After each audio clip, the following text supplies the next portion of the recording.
Hey guys, welcome back to Andy's Dinosaur Reviews, and today we have one incredible review of potentially the largest Mattel Jurassic World figure that has ever come along. We've got ourselves the Dreadnoughtus, and I feel like this is going to be a really complicated review to get to, or to get through for me, because it's going to be so huge, but I'm up for the task because I can't wait to see this figure. It looks insanely cool from what I've seen so far, and you can also see the box art is magnificent as it usually is, though my box here you can see is a little beat up. It looks like we've got the top there that's kind of ripped, and there's like a hump on the underside or something. I don't know what's going on, but it's the only one I could find, unfortunately, so we're just going to have to deal with the box being a little beat up, and maybe at some point in the future I'll grab another one and just to keep it in box, just because I like the box art so much. I would like to have some nice clean box art, but that's definitely not going to be this one. As you can see again, though, really nice box art on this side, but if we turn it around without knocking everything over, and we take a look at the opposing side, it's almost the same thing, except now it's like a taller image rather than the wide image that we had seen before. So I am extremely interested to see how large this figure is, so let's pop it out of the box right now. So I can tell you with confidence that to say this figure is large would be an understatement, as here we have just the head and then the neck region, and look at that, it can't even fit in frame here in screen. That thing is just ridiculously huge. So I think we're going to do things a little differently this time, and in fact a little bit different than I think I've ever done before, because we're going to have to take a look at this figure in pieces. So we're going to look at each piece individually, then we'll throw it all together, because I feel like if I actually put the figure together and then tried to get some nice, good quality up-close images and video of it, it's going to be kind of hard to do that just because it's so massive. And as you can see, like, the tail even comes in two pieces, as we've got a very long tail for our Dreadnoughtus. And if this wasn't impressive enough, you've then got the body, and the body is just gigantic. So you can quite clearly see this is one massive sauropod, and the fact that they made this lets me know that at some point in the future, maybe they can finally make a Mamenchisaurus, which I would love to see. But this is now our third incredibly huge sauropod from Mattel, with having an Apatosaurus and Brachiosaurus in the past, but this is clearly going to be the biggest one yet. So let's jump straight to a closer look at this massive beast right now. So starting up here at the head sculpt of our insanely large Dreadnoughtus, you can see some gorgeous looking skin detail and skin texture up here in the face of the figure. It looks really beautiful, honestly, and extremely vibrant, which is sometimes, in my opinion, a concern when getting one of these larger figures. You worry about how good the detailing will be compared to the smaller, more reasonably sized figures, but I can say that the detail on this is phenomenal. You can even see the ears back there. We have a really nice kind of dark blue for the majority of the face. You also have a beautiful yellow eye and a black pupil. That's definitely a black pupil and not just the dark blue that we see there. You can also see we have a nice light brown for the lower jaw, and of course an articulated jaw for our Dreadnoughtus. And you can see here on the inside of the mouth a gorgeously textured tongue, very nicely sculpted out teeth, and they're also painted with a nice kind of an off-white. And there's also a bit of a gloss coat, though it's not as strong as you do see at times from Mattel.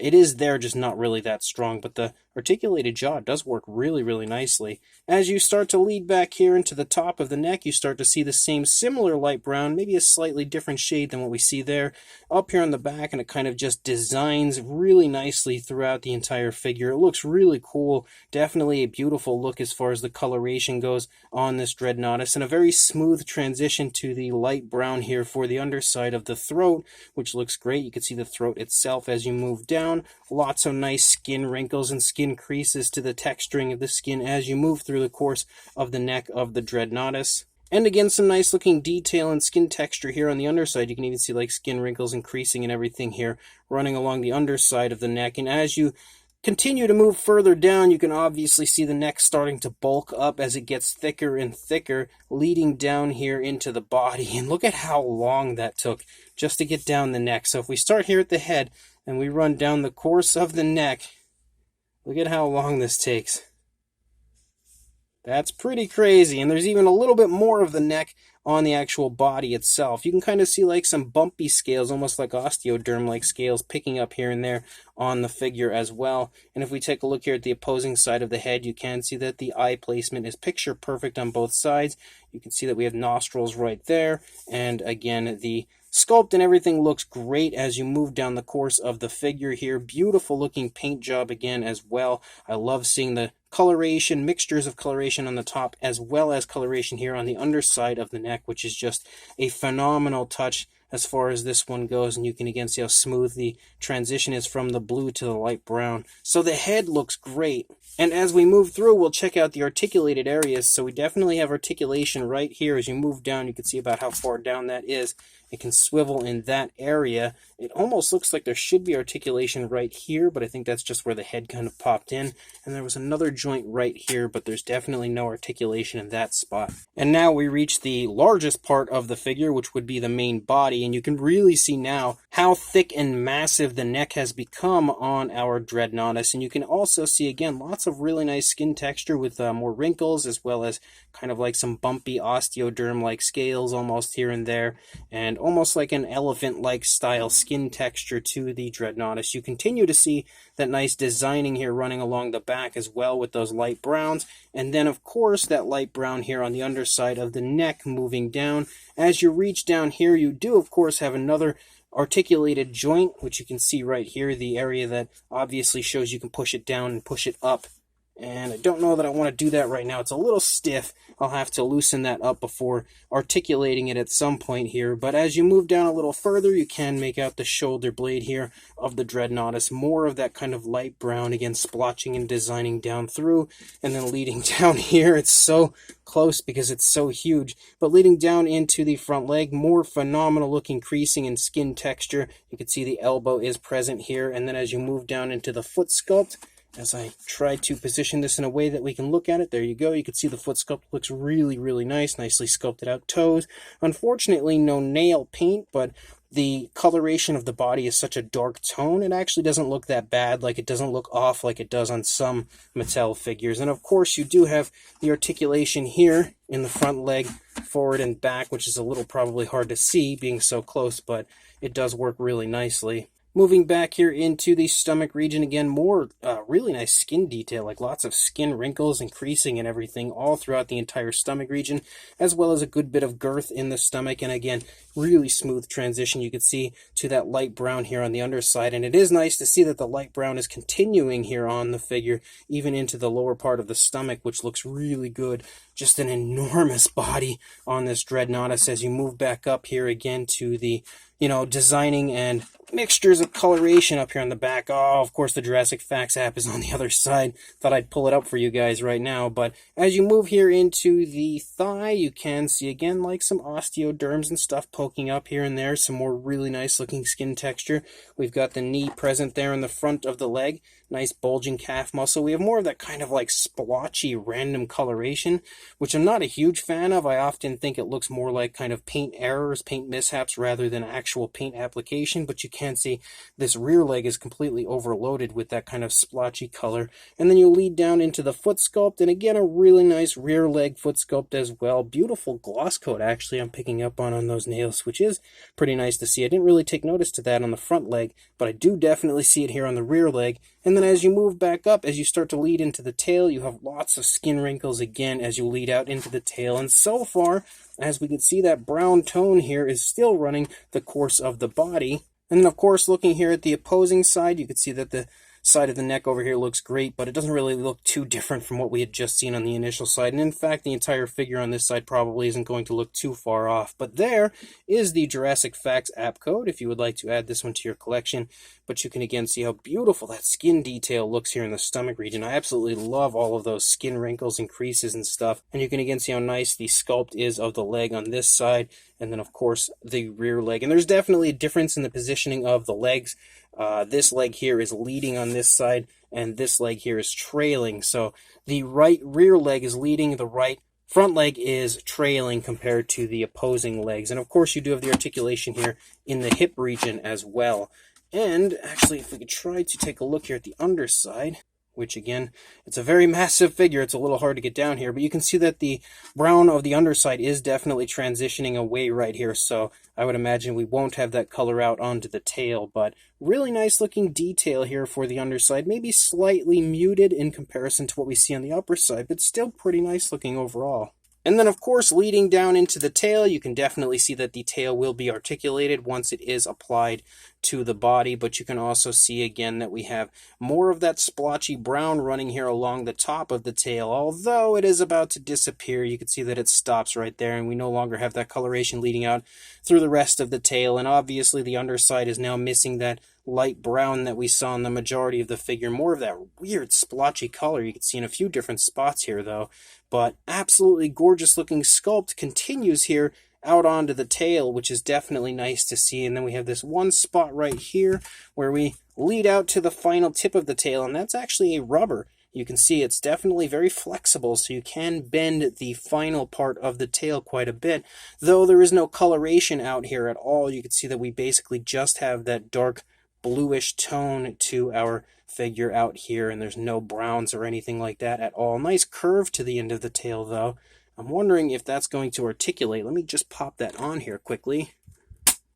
So we snap that on. Not sure exactly how it goes on. Yeah, I think like that. So it definitely can swivel. So there's yet another area of articulation for the Dreadnoughtus. But this thing is so nice looking so far.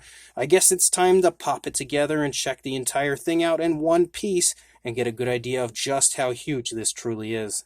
So this thing is unreasonably huge. Once actually assembled, this is one of the most incredible sights that I think I've ever seen. Like, it is absolutely massive, and you can only see the body currently, but as we kind of lead up here, you could see this thing is massive. It goes so much higher than my lights over there, and then the tail runs all the way out here through all of these models over here. It's actually almost a danger to have it here on my review station. It is so ridiculously huge. I don't know, honestly, how I'm going to get a size for you guys because it's just so big. I can't exactly get a good measurement while showing it, so I'm going to have to, I guess, measure it here for you guys and just tell you what it is. So this is kind of a rough idea as far as the size, because I couldn't exactly get a perfect measurement, but I would say it's about the 49-inch range in length, or around 150 centimeters, which is ridiculous. Now, the height is going to be an even bigger issue, I think, because of the placement of the figure currently, but let's go ahead and give that a shot. So it's about 2 feet tall, or around 24 inches, or about, I'd say around 61 centimeters, roughly in that area. And to show you just how large it is with a size comparison, so there is Mr. Papo T-Rex, the Attack Pack Colovosaurus, and Kayla from Jurassic World Dominion next to our massive Dreadnoughtus. Now, if we kind of pan out here and try to give you an idea of how huge that is, look where the head is, way up there in the top left-hand area of the screen, and how small those figures are in comparison. And Mr. Papo Rex is no slouch in the size department, but clearly he is zero competition for this Dreadnoughtus. This thing is just on another level of huge. I don't even know where I'm going to put this thing. It is so massive. But I think the best thing for me to do at this point would probably be to take it outside and get you guys some really good shots of it out there, and obviously some size comparisons out there to show you how massive this is, because I don't think any comparisons in here are really going to do it justice. So this brand new Mattel Jurassic World Dominion Dreadnoughtus is unbelievable, and quite possibly one of the most impressive dinosaur figures I've ever seen. Not even quite possibly, it is definitely one of the biggest dinosaur figures I've ever seen. Like, this thing is huge. So if you don't have much room in your collection for anything new, I really don't recommend grabbing this guy, because you're going to have one gigantic problem finding a place to put it. And in fact, I'm definitely going to have that problem trying to find somewhere to put it, but I really needed this Dreadnoughtus because it is just one of the coolest looking Mattel figures I've ever seen, but also just generally, I would say, one of the nicest looking Mattel figures I've seen. Because sculpt-wise, of course, it is highly detailed to the max, just beautiful detail throughout the entire thing, and honestly has such a presence to it that I feel like it does put it a cut above the rest when it comes to most Mattel figures. And on top of that, the paint job is really well done for something like this. We actually have a lot of coloration. It would have been nice to have that light brown run the entire way out onto the tail on the upper side and underside, but even excluding the fact that it doesn't run the whole way, there is a lot of paint application to this figure, running all the way down that exceptionally long neck, all through the body, and then partially out into the tail. The underside, unfortunately, does end in the groin area before reaching the tail, but the light brown of the upper side does actually reach out onto the tail a little bit, and it really does create one of the most beautiful visuals of a Mattel figure we've had. And then, of course, you're given quite a bit of articulation on this one, even more so than what we usually have for our sauropods. And there's even an area of articulation that, until I connected the neck, I didn't realize was on the figure, that can turn the head left and right. So there's quite a bit of different articulated joints to this release. 10 different areas of articulation that I'm counting kind of just like off the top of my head, but it's possible that I may have even missed some. And like maybe the ankles articulate, I'm not too sure because I didn't really try, but still, again, some really nice articulation on the figure. And the most impressive aspect of all, of course, is the size. And this thing is just massive. Like, boy, is this thing ever massive. Again, like I said earlier, if you've got the room, I really recommend picking this up. But if you don't, and you don't have much room, unless you're going to keep it in the box, I don't recommend picking it up because it is just gigantic and is undoubtedly going to take up a massive amount of shelf space. But just because the figure is so impressive, I would say it's probably worth clearing out some shelf space to include it in your collection, because I don't know that we'll ever get a sauropod figure as impressive as this one is from Mattel in the future. So again, it is one unbelievable release from Mattel, and one that was definitely worth the wait. I really do recommend grabbing this if you can find it, of course, if you've got the room for it, because it is gorgeous. So, even though the pre-orders are sold out currently on Target.com, I will include a link in the description to that pre-order link, because at some point in the near future, when it actually, the pre-orders actually go through, it will come into stock on Target.com, so that link will be there and ready for when that does occur. But otherwise, it has been showing up in stores, and clearly I found it in stores, so I would recommend checking your local Target, and hopefully it is there now, and if not, maybe soon. But one way or another, definitely an awesome release, so make sure you guys let me know down in the comments section what you think about it, and also like and subscribe, and I will see you in the next review. Thanks for watching.